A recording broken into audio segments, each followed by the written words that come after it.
पाठ 19 अलंकार, figure of speech और ऑर्नामेंट। अलंकार का शाब्दिक अर्थ है आभूषण।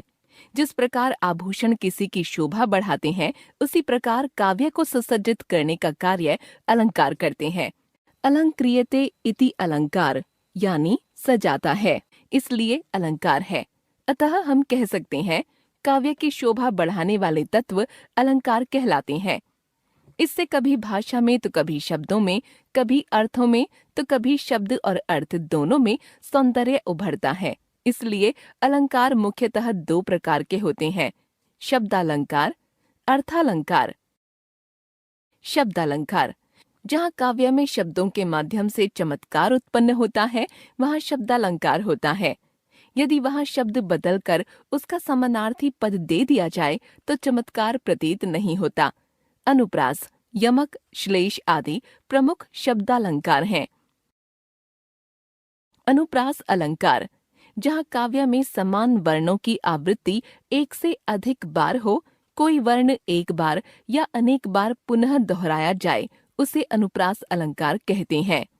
वर्णों की आवृत्ति के आधार पर ही इसे वृत्त्यानुप्रास, छेकानुप्रास, लाटानुप्रास, श्रुत्यानुप्रास, अंत्यानुप्रास आदि भेदों में बांटा जाता है।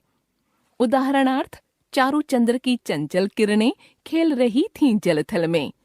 यह च वर्ण की आवृत्ति से काव्य पंक्ति की शोभा बढ़ रही है।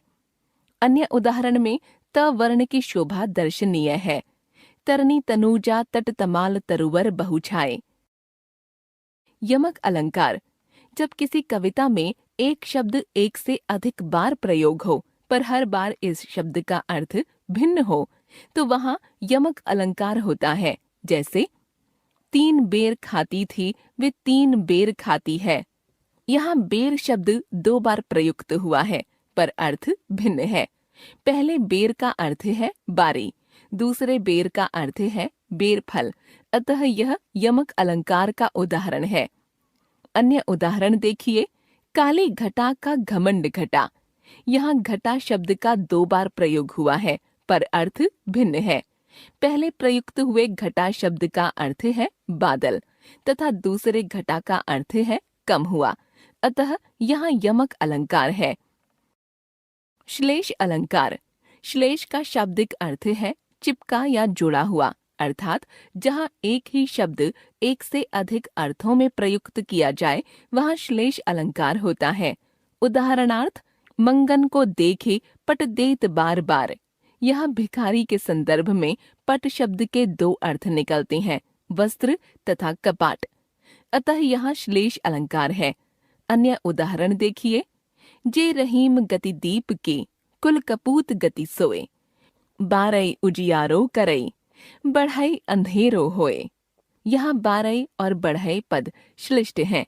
बारई का अर्थ दीप के पक्ष में जाने पर जलना तथा पुत्र के पक्ष में जाने पर जन्म लेना है। बढ़ई दीपक के पक्ष में बुझाने पर और कुपुत्र के पक्ष में बड़ा होने पर अर्थ है, अतः श्लेष अलंकार है।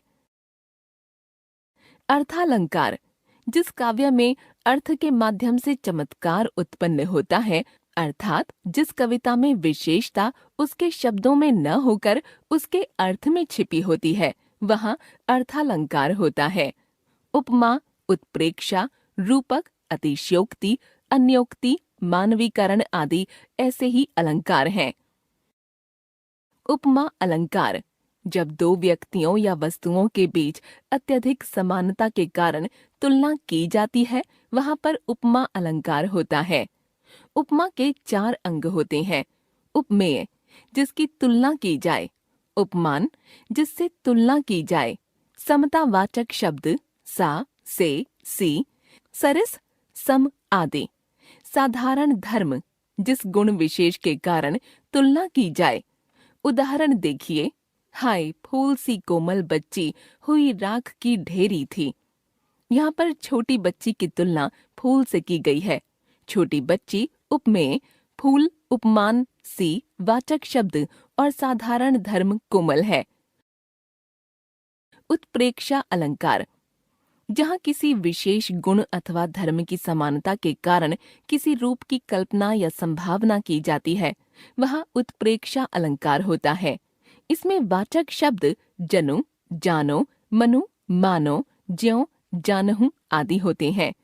इसमें समानता होने के कारण उपमेय में उपमान के होने की कल्पना होती है। जैसे नेत्र मानो कमल हैं सुंदरी, यह नेत्र उपमेय की कमल उपमान होने की कल्पना की जा रही है। मानो वाचक शब्द है, अतः उत्प्रेक्षा अलंकार है। रूपक अलंकार, जब अत्यंत समानता के कारण उपमेय पर उपमान का अभेद आरोपित किया जाए, वह रूपक अलंकार प्रयुक्त होता है। इसमें वाचक शब्द का प्रयोग नहीं होता। जैसे चरण कमल बंतौ हरिराई, यहाँ हरि के चरणों को कमल के समान व्यक्त किया गया है। इसमें तुलना न करते हुए हरि चरणों को कमल का रूप मान लिया गया है। अन्य उदाहरण, मैया मैं तो चंद्र खिलौना लय हों। इसमें उपमेय खिलौने में चंद्र उपमान का अभेद आरोपित है, अतः रूपक अलंकार है। अतिशयोक्ति अलंकार, जहाँ काव्य में किसी व्यक्ति या वस्तु के गुण, रूप आदि का अत्यधिक बढ़ा चढ़ाकर वर्णन किया जाए कि विश्वास करना कठिन हो जाए, वहाँ अतिशयोक्ति अलंकार होता है। जैसे देखी सुदामा की दीन दशा, करुणा करके करुणा निधि रोए।